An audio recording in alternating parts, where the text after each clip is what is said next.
Hi everyone, welcome to week 13. We are going to be talking about a number of things today, but I'm hoping that this week is a little bit easier for you. Now, we've had a couple of busy weeks, so this one's going to be, I think, a little bit more casual, fewer things to be concerned with, and I think that'll probably be a big help because I'm sure everybody is swamped right now.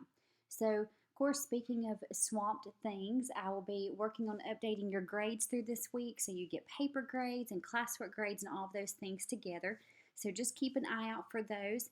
And if you are feeling a little overwhelmed, if you're in a time crunch, if you've got a lot of things going on and you're just worried, always feel free to get in touch with me. I am definitely glad to speak with you. So today we're going to be talking about a number of things. We're going to finish up with chapter 7. So I'm going to give you a couple of activities to go along with that. And then I'm going to introduce chapter 8. I'll also talk about your final paper for the class. And I'm going to talk a little bit about the final exam and the study guide. So in case you like to work ahead or you're just kind of curious about how things are going to look later on, you've just got that information on hand. So we're going to start with what the readings are for this week. So of course, chapter 7 was taken care of last week. The only two new things for this week are chapter 8 and then the reading Acronym Headaches by Kathleen Schenk. And with that reading, she's talking about some chapter 7 concepts about how we discuss things to do with English as a second language. We use these acronyms like ESL and ESOL. So that is a means of finishing out chapter 7. And the page number for this is page 262 for Schenk's piece. So two new readings for this week, chapter 8 and Acronym Headaches on page 262. So I'm going to go through and talk about some final things with chapter 7, move into finalize chapter 7, talk about acronym headaches tied to that, and then move into chapter 8 and then finish out with talking about some of the major assignments. So of course, as always, pause, come back to the video, rewatch anything that you need. This is up for your benefit so you can go back to things. And of course, please feel free to email me or text me or call me if you have any questions. I've been happy to hear from all of you in some form or fashion, even if it's just a check-in. Okay? So we're going to start with finalizing chapter 7. I did have something in mind to do to finish out chapter 7 and kind of reinforce these strategies, but I think that I would rather go with something that if we were in a seated classroom, what I usually do, as a way of looking at chapter 7 in a kind of silly way. And I mentioned last week that we tend to talk about slang with chapter 7, so I'm going to ask you to be doing that. Okay? So chapter 7 has been about recognizing issues with the words that we use. Maybe they just don't have enough complexity. Maybe they're a little outdated. Maybe they're offensive now. And taking what's wrong with those words and using that as a means to figure out how to solve that problem. So if we see that this word that's been used for years and years and years for a certain concept just doesn't work anymore, what's the alternative? I want you to take chapter 7 ideas in a more positive route. So this is classwork grade number 1. And as always, you will have 3 classwork grades this week. That's it. No quizzes, no papers. I hope that definitely helps. So you just have 3 classwork grades this week. And if you go under week 13 in Canvas, the Dropbox for those 3 assignments is there. And you will, as usual, just put your file into that Dropbox. And everything is due by the end of the day, Friday, April 10th. But 2 things. Since I was a little delayed because of my dissertation and because Friday is a holiday, it's Good Friday, if you do need through Saturday to submit stuff, then you are welcome to do that with no penalty. Nothing would count against you there. So keep that in mind. You've got a little bit of wiggle room there. So let's start with our classwork grade number 1. I'm going to ask you to think about a situation where a word that you use or that is used in American culture does fit. It does work for a circumstance. And this should be a slang term. So thinking about slang terms, they come in and out of fashion really quickly. They're not standard, but sometimes they just articulate something really perfect. And I will go ahead and have you pardon me, because I feel really awkward saying this. One of my favorite slang terms, and I think it's starting to go a little bit out of fashion, but who knows, is finna. Yes, I'm aware how it sounds me saying that, and I feel really weird being an English professor saying it.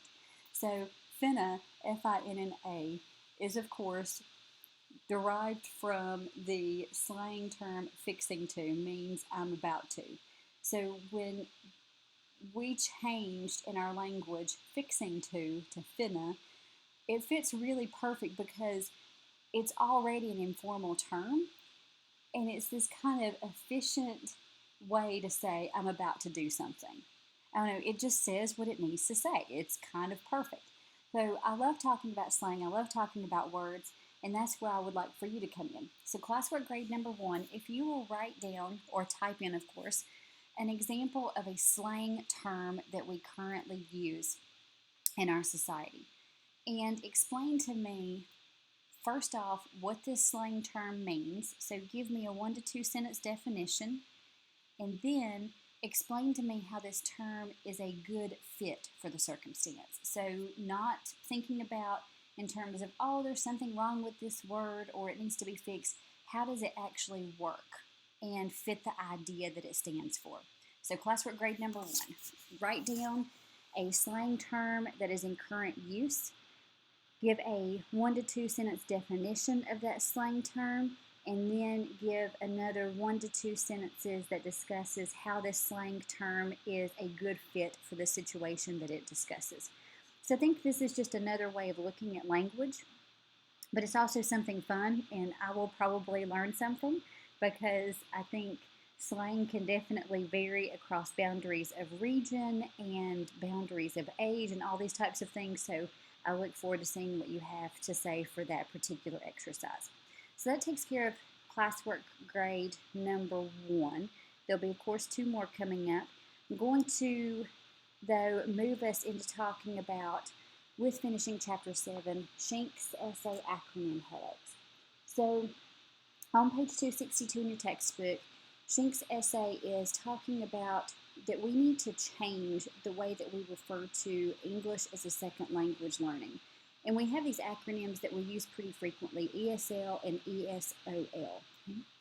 Since you do have a proposal essay coming up that's basically doing what Schenck is doing in this essay, I want you to be able to articulate her strategies. Okay, so this is classwork grade number 2. If you will, look at Schenck's essay, Acronym Headaches, and be able to summarize these 2 things. 1, what is she saying is wrong with all of the acronyms associated with English as a second language? What's wrong with ESL, ESOL, for example? And then, what would be solutions to the problem that she is offering? I would say this total response should probably be about 6-7 sentences. So be able to explain what problems that she sees with these acronyms, ESL, ESOL, other terms associated with English as a second language, and what is she proposing as solutions to that problem presented by those terms, okay? So just to kind of reiterate, so far we've got classwork grade number 1, write down a slang term, define it in 1 to 2 sentences, and then tell me how it actually fits its situation in 1 to 2 sentences. Classwork grade number 2, read Kathleen Schenck's essay Acronym Headaches on page 262 in your textbook, and then be able to discuss in 6 to 7 sentences total what are the problems that she addresses with the acronyms for English learning, and what solutions does she offer to these problems. Okay, so that's 2 of the 3 already knocked out, and I'm not even 10 minutes in, so this is probably going to go pretty smoothly and efficiently, I hope. So I'm going to call it on chapter 7. We are officially finished with it, except as it ties into your final essay, which we'll talk about a little bit later.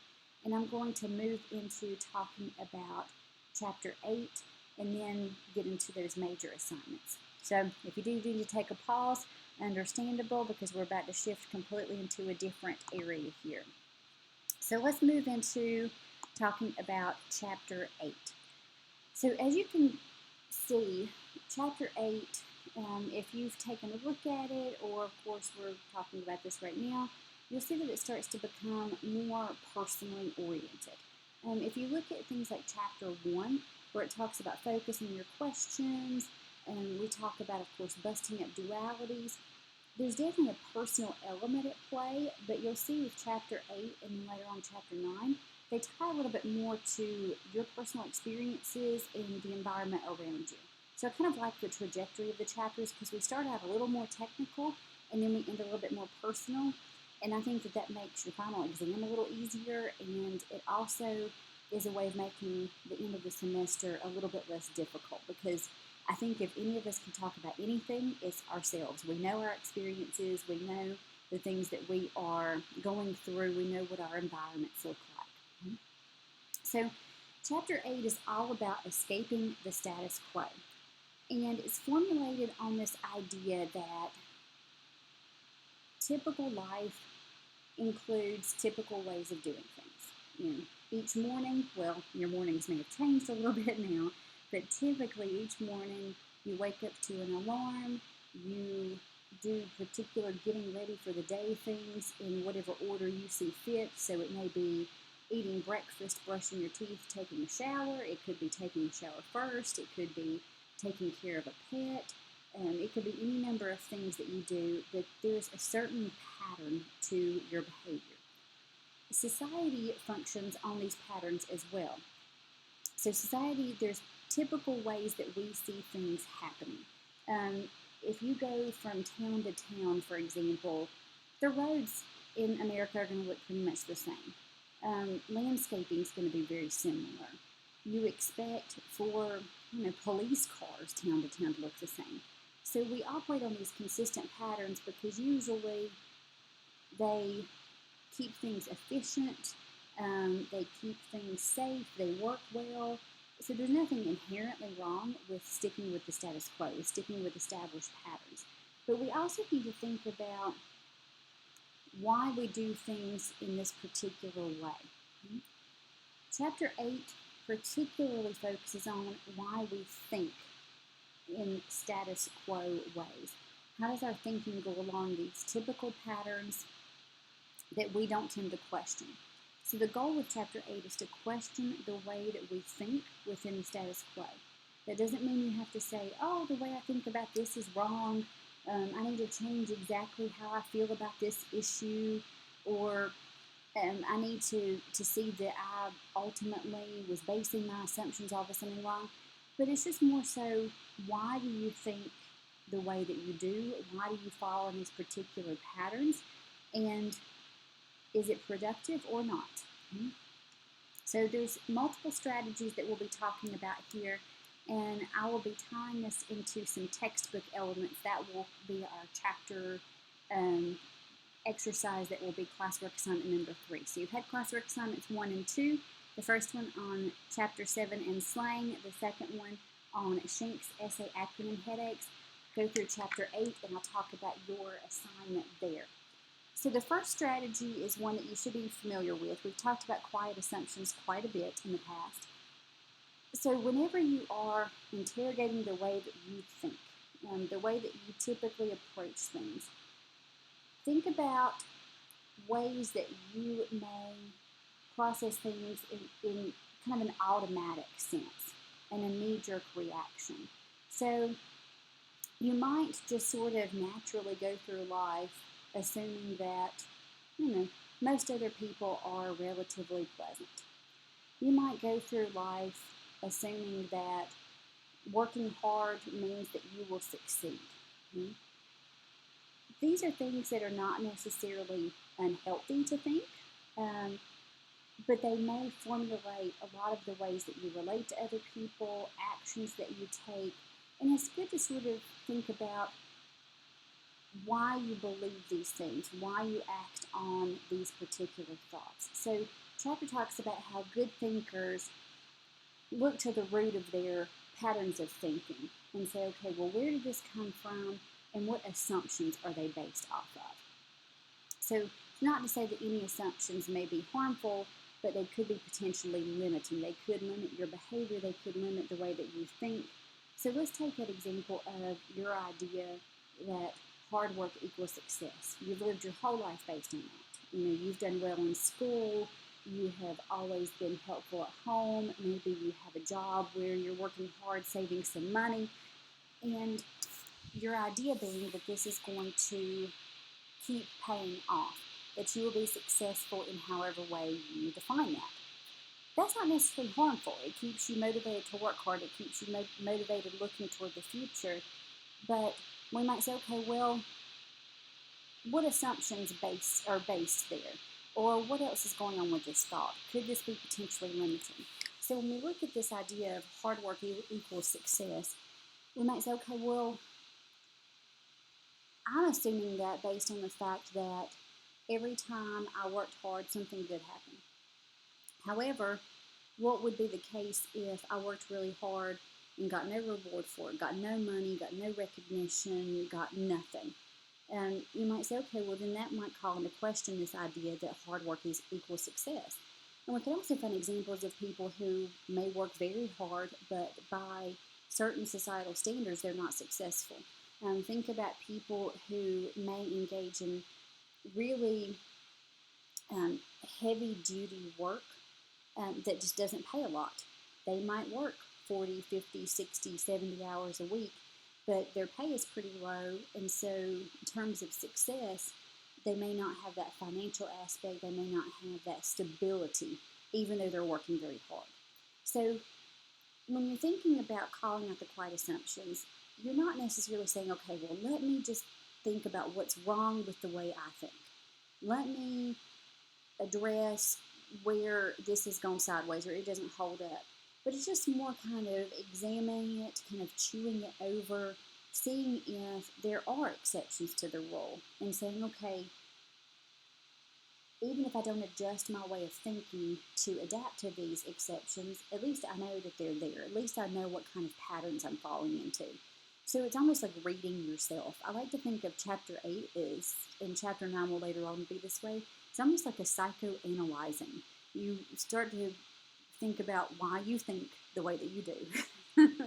And when we deal with chapter 9, it'll be why you behave the way that you do.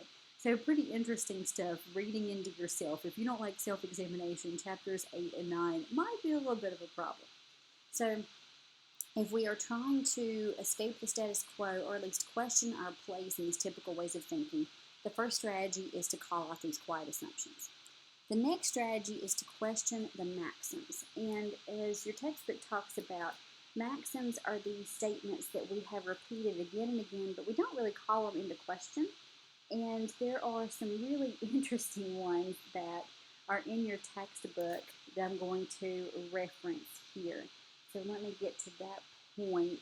And the maxims are ones we've heard 100 times over. I'm looking at page 160 in your book. So opposites attract. Actions speak louder than words. No pain, no gain. Whatever doesn't kill you only makes you stronger. These are things that we hear constantly in society, and we use as the basis sometimes for our actions, for our behavior, when we're giving advice to others. But the problem with these maxims is they can keep people from progressing forward. If, someone is behaving in a particular way that you don't like, you might just say, well, actions speak louder than words. And you kind of stop the thinking right there, because you don't go farther to interrogate that behavior. Why are they behaving in this way? Just, you're saying, well, they behave badly. No matter what they say, they're being bad. So when we look closer at these maxims, we see how maybe they do stop productive thinking, and that we may need to think of them in different ways. Okay? So questioning the maxims. I'm going to take you to page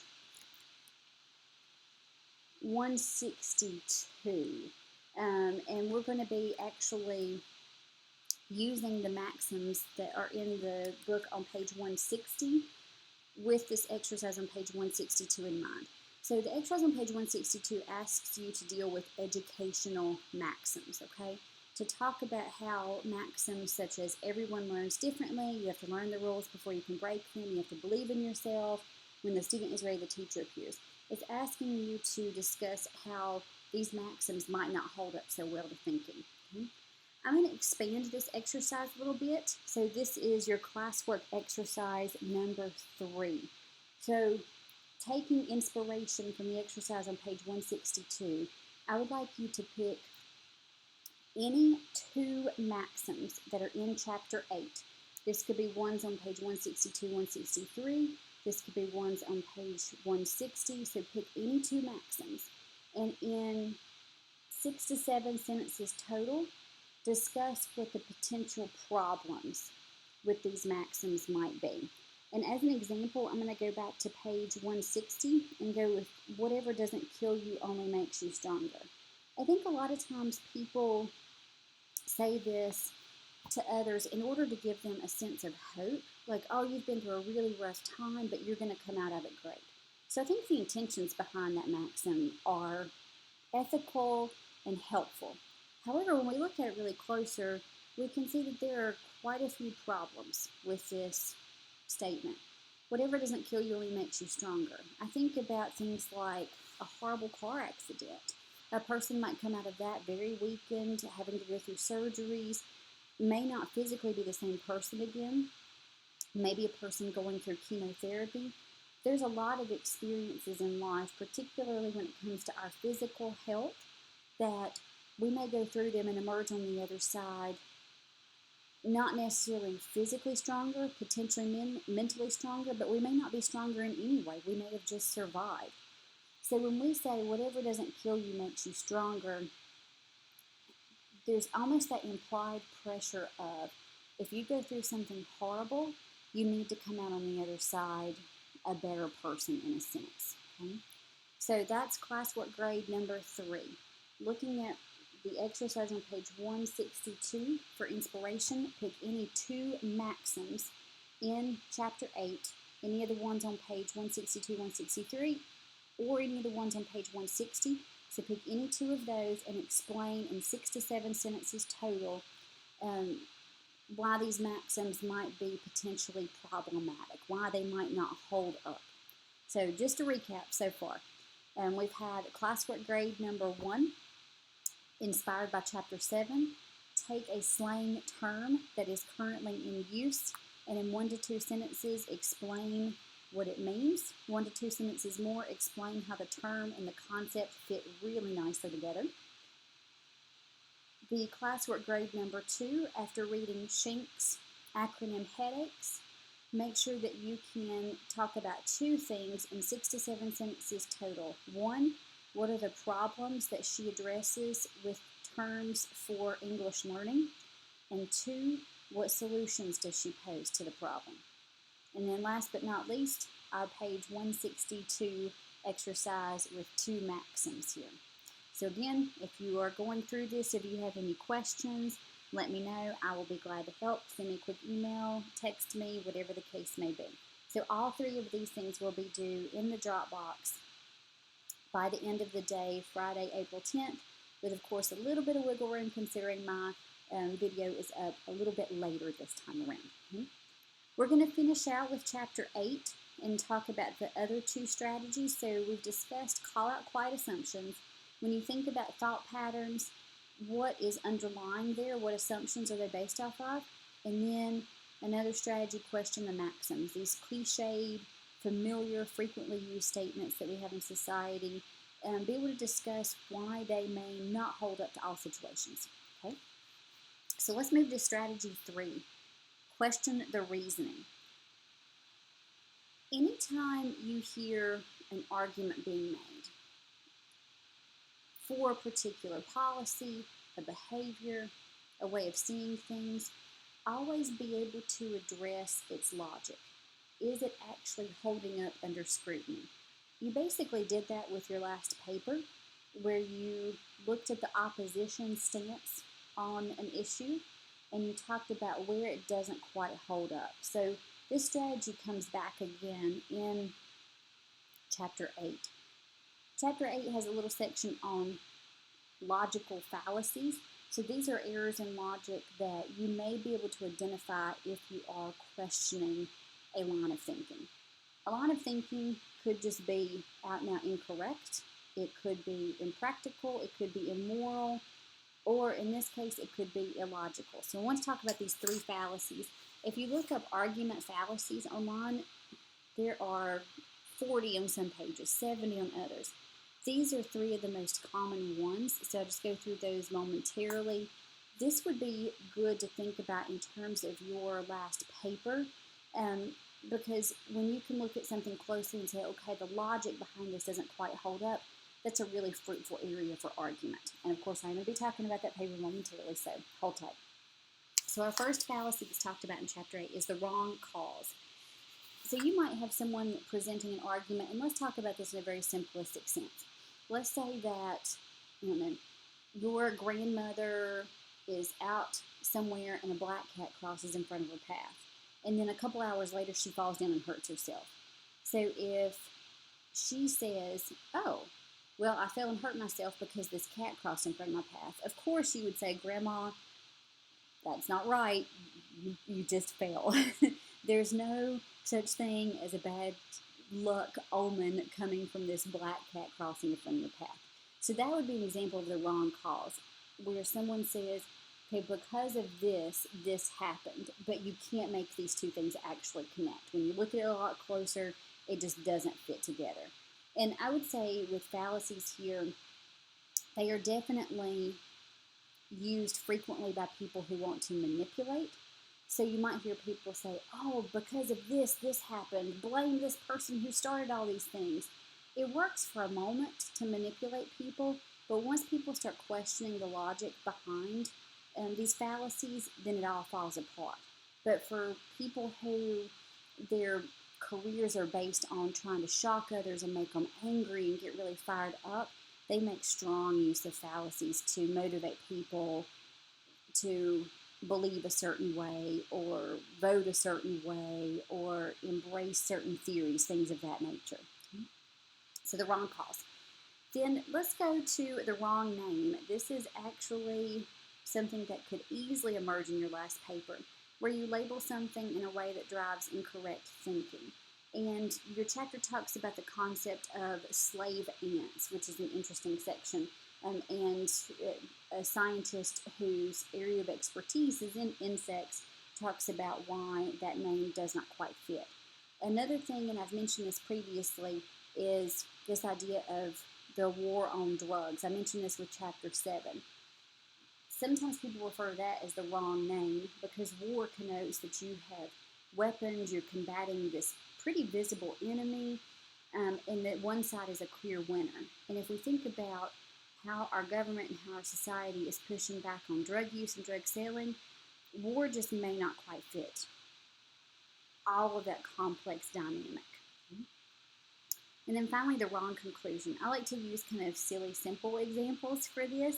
So I think about people basically making a hasty generalization. So let's say that, maybe a bad example considering what's going on right now. Let's say you go to a restaurant, your favorite restaurant, and you get your food and there's a hair in it.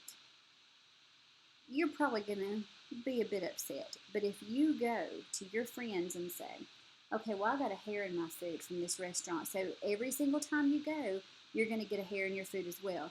That would be a consideration of the wrong conclusion. You have one piece of evidence that hair could potentially wind up in your food, and you're using that to cover every single instance of every other person eating there. Stereotypes fall into this category. If you, are friends with a woman who's a bad driver, and you use that to say that all women are bad drivers, that is definitely the wrong conclusion. That may go without saying, but that is the wrong conclusion. So these are three common fallacies, and when you're looking at others' arguments, when you're looking at your own arguments, it's important to see if these are being committed, because if there's a fallacy in an argument, it makes the argument unreliable at its core, if you can't make these basic connections. So we've had call it quiet assumptions, question the maxims, question the reasoning. Now we finish up with bust up common comparisons. We tend to think about things in terms of comparisons. We've talked about this before with Chapter 2, that in order to understand something, we compare it to something else that we're more familiar with. Okay? So we did a lot of work with comparisons in the past. But we do have these common comparisons that come up often in our society that we just sort of throw out there and we use.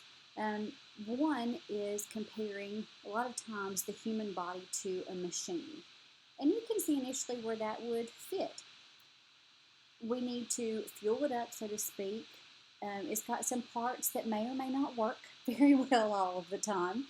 And it feels like a lot of times what you put in maybe leads to what comes out, and I mean that in the nicest of ways. So we can definitely understand where people say, oh, well, the human body is a machine, okay? But if we make this common comparison, it doesn't account for the emotional component, the mental component. If we say, okay, human is a machine, machines you can run and run and run until they fall apart.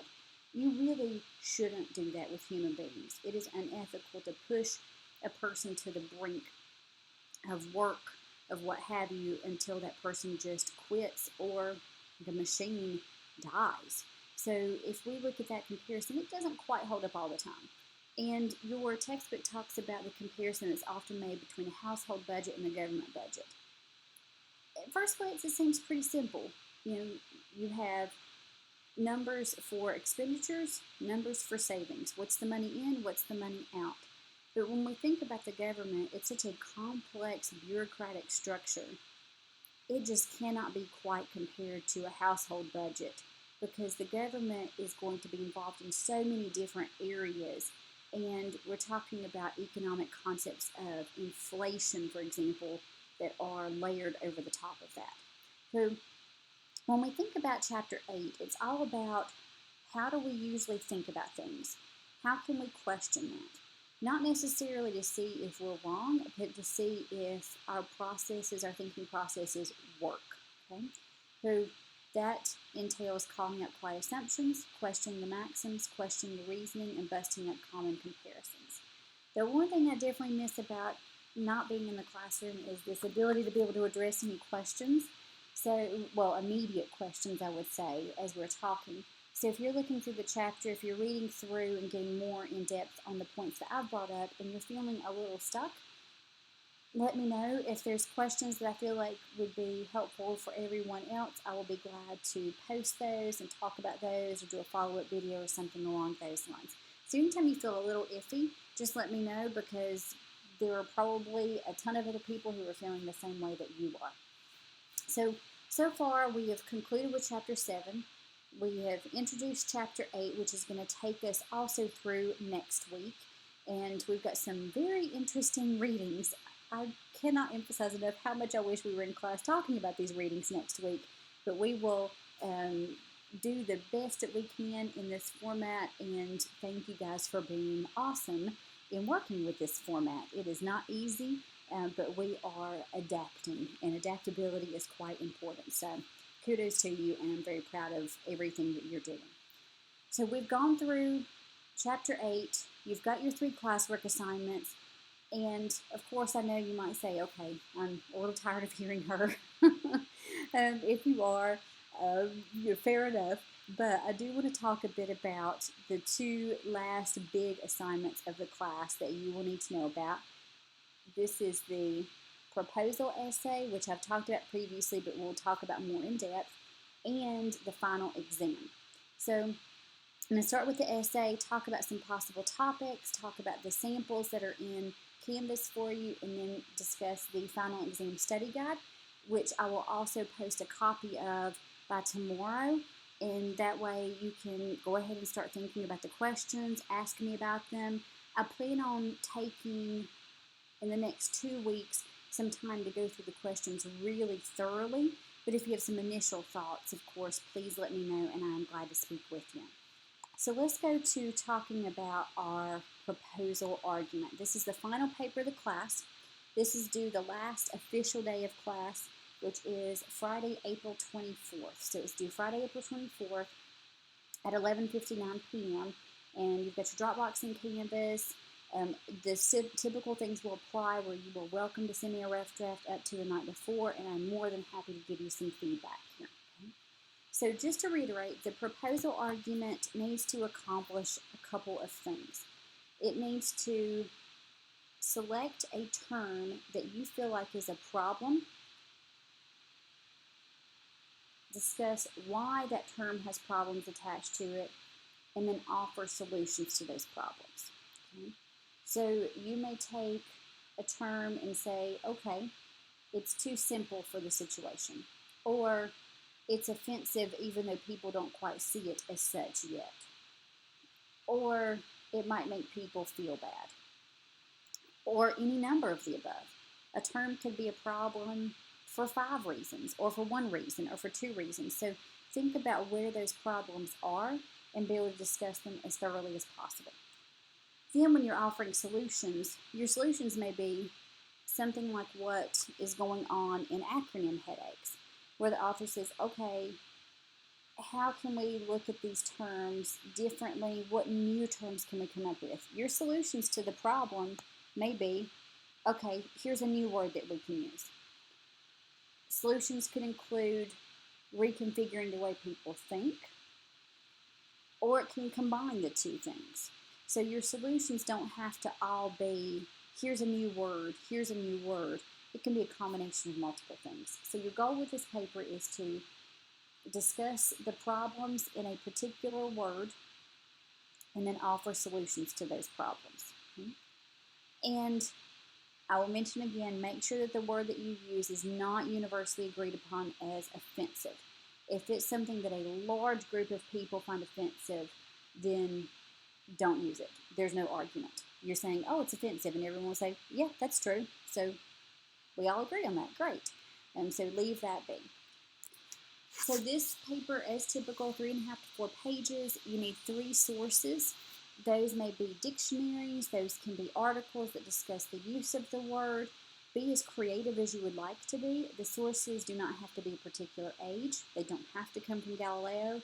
As we talked about, some of your guidelines for essays get looser and looser and looser as the class goes on.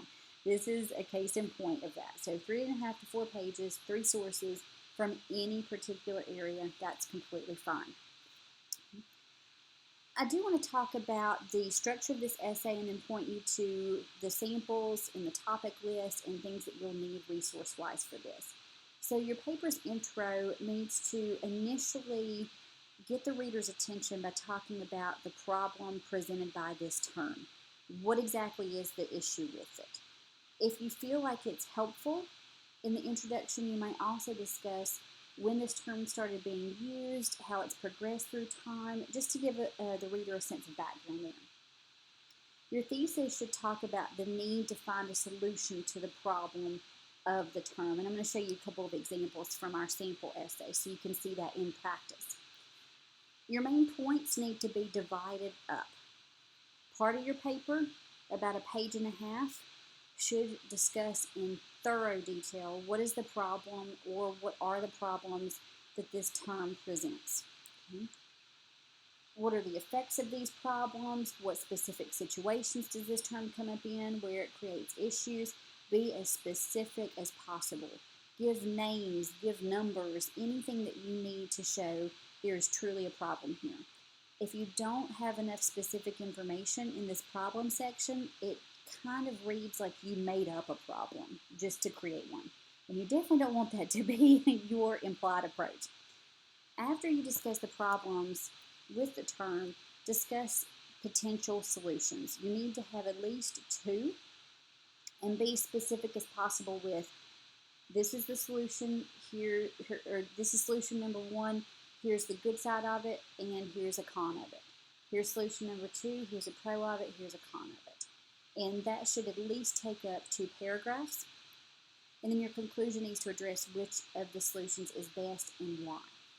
So I wanted to point you to a couple of resources that you have in Canvas. You may have already seen it's been up for some time, just in case you wanted to sort of see what was going on there.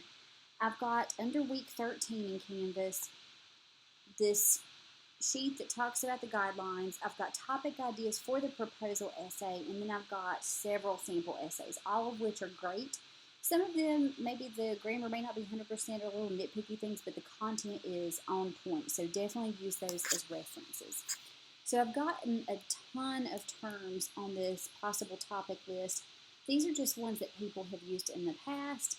These are ones that have worked well for that length of paper. There are so many possibilities out there, though. Do not feel like you have to limit yourself to the list, but if you like something on here to work with, please do feel free. So let's take, for example, freedom of speech. Okay? So freedom of speech is a great term to work with for this paper, because one of the problems with it is it doesn't really cover the intricacies of the issue. We say everyone has freedom of speech. Yes, that is true to a certain extent. You cannot be arrested for speaking out against the government, for generally expressing yourself. The government cannot act against you for your self-expression, except if you do something to endanger folks, such as yelling fire in a crowded movie theater. Okay? So freedom of speech feels very open, very broad, encompassing everything, but it doesn't account for you doing things that would endanger others. So you can get arrested for that. Freedom of speech also is too broad and overly simplistic because it doesn't address the limits therein. So the government can't arrest you for expressing yourself, but your employer might fire you for expressing yourself. Or you might get in a horrible argument with your family and friends for expressing yourself. Or you might end up with someone harming you for the way you express yourself. But of course, that harm would be illegal. So freedom of speech, as people will say, it's almost become trite, is not freedom from consequences. The only thing it guarantees is that you cannot be arrested for expressing yourself in ways that do not compromise people's safety. So if I was to talk about this phrase, freedom of speech, I would say, okay, well, the problem is it's just too broad, and it doesn't cover all those ins and outs and all those exceptions that people don't fully understand. And I could give a lot of instances of how the term has been misapplied through the past just few years. And then I could talk about what are some solutions to the problem. How might we reconfigure the way we talk about freedom of speech, for example? So any of these would be great to work with. I think that if you are still looking at this list and you feel a little stuck, let me know. I am more than glad to help. I definitely know at this point what kind of topics you like to work with. And if you feel like your topic area is just not heavily represented here, I will be glad to offer some suggestions. So just let me know. I will say for sure that topics for this essay, I would definitely prefer to be sent to me anytime next week. So really, in effect, that would be up through the 17th. So you've got plenty of time. I had to mentally calculate my dates here. They're running together a little bit. So anytime through the 17th, if you want to email me your topic, if you want to talk to me about questions, I am glad to help. Just let me know. And I want to finish out with talking about this essay in particular. Of course, I've still got the final exam study guide I want to address with you. Under week 13, there's also some sample proposals. And I wanted to show you one of the examples. This is sample number 1, and the person used the term hippie. And I really like this paper because it's a term that still gets thrown around here and there, but it's not this kind of the moment slang term. It's been around for a while. And this writer discussed the fact that when we talk about hippies today, it doesn't fit with the origin of the term. So it's almost like we're reusing this word from the 60s and 70s in a way that it was not intended. And she's got a huge explanation of what a hippie means, past versus present, how people have talked about hippies in these deeply negative ways. I will say she did veer from the typical thesis here. Hers is the concept of a hippie people have in today's culture is not the same as what the hippie actually was in the 60s and 70s. I thought that it worked really well. It didn't indicate a solution, but I still felt like this covered the paper. So again, these guidelines I'm giving you, unless you've got a specific link attached to something, they may not be 100% hard and fast. When in doubt, just check in with me. So the hippie one I really enjoyed.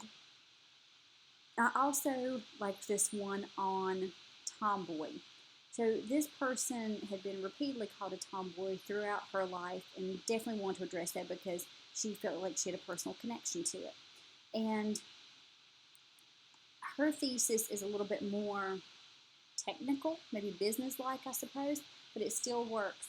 It talks about the fact that there's a problem with the term tomboy, and when we think about fixing the problems, there's not any kind of clear-cut solution, but there's possibilities that need to be addressed. So I thought that this was discussed well. It's not, oh, here's a new word for tomboy. It's, well, there's a problem with this term, and solutions can be explored even if we can't get to these definitive answers. So you've got several examples for your reference up in week 13 of Canvas. So topic list, assignment sheet, samples, and topics for this paper up through the 17th. Sooner is great. Anytime you have an idea in mind, please let me know. I think this paper, if you don't like to look really narrowly at a topic, could be a little difficult. So I'm here to help with anything. But I will say that I was looking at drafts and starting to look at your final papers for the position argument, and there were just some really great elements. For some people, it was your best essay yet. So I'm very proud that even in these chaotic times, you can put together some amazing work. But if you're ever feeling less than amazing, just get in touch with me. I will empathize, I'll help, and no judgment whatsoever. We don't all feel amazing 100% of the time. Let's close out with talking about your last big assignment for the class, which is the final exam. I'm going to post this study guide under week 13 in Canvas probably by tomorrow morning, and your final exam is going to cover all the chapters. The questions are very similar, well, practically identical in nature to the ones that you saw with the midterm. And for the sake of the final exam, you're going to have double the questions, 8. Okay? And, excuse me, if you, by the end of the semester or by the time the last paper is graded, have an A average, which is 89.5, and 3 or fewer absences, and of course, remember what I talked about, shorter event absences do not count in that, then you get to take half of the exam, which is 4 questions. And remember what I mentioned previously in a message to you all. Your final exam, you will be given 24 hours to complete it. This accounts for if you have any tech issues, if your schedule's gotten a little crazy, if you've got a lot going on, let me know. I will give you that date of your exam as it comes a little bit closer, but if you feel like that is going to be a worry for you, if that particular day you've got exams from 2 other classes or something, just get in touch with me. We can work it out. I can arrange for you to have another 24-hour period. So you'll have a whole day to take your exam. You can obviously use your book, use your notes, anything, text me with questions. I'll be around. So hopefully it will be a relaxing experience, all things told. So the final exam question pool, there are a ton. 18 possibilities. I'll be picking 8 for the exam. If you're one of the lucky folks with the grade average and absence number, then you will be able to pick any of the 4 that you want out of that 8 and even answer any extra for extra credit if you would like. So it gives you a little bit of freedom there. And of course, if you're questioning, if you're one of the people in that group or you're nearing that possibility, just let me know. I'll be glad to tell you about the records I have on file for you. So I'm going to keep it simple right now and just say I'll post this final exam study guide under week 13 in Canvas for you by tomorrow. But in the next 2 weeks before the exam period hits, I'm going to go through really thoroughly and have a session where I talk about here's what I'd be looking for when you answer these questions. And I'll do it at the end of my lecture video, so if you feel comfortable with the questions, you can turn off my voice. But if you want that extra boost, if you want sort of a final exam study session, then of course feel free to listen. And that will be not next Monday, but the Monday after that, where I will provide that information for you. So that wraps us up. We finished out Chapter 7. We had acronym headaches, talked about Chapter 8, covered the next essay, and the final exam, at least in brief. So if you have any questions for me, get in touch and I will be glad to speak with you. Just remember, you've got the 3 classwork assignments due Friday night, Saturday if you need a little wiggle room. And I hope you have a wonderful week and at least get to take a little breather, a little relaxation for Easter weekend. I think everyone is deserving a little break right now. All right, I will talk to you soon.